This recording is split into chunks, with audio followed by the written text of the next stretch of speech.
بسم الله الرحمن الرحيم. هل أتاك حديث الغاشية؟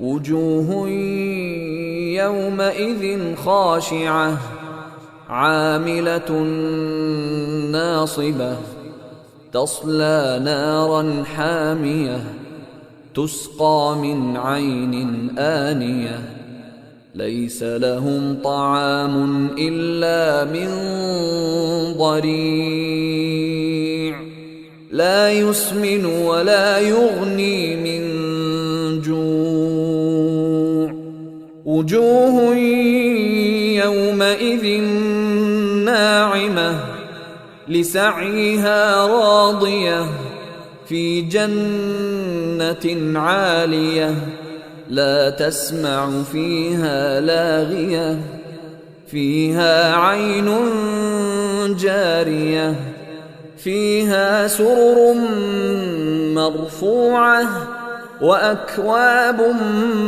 موضوعة ونمارق مصفوفة وزرابي مبثوثة أفلا ينظرون إلى الإبل كيف خلقت وإلى السماء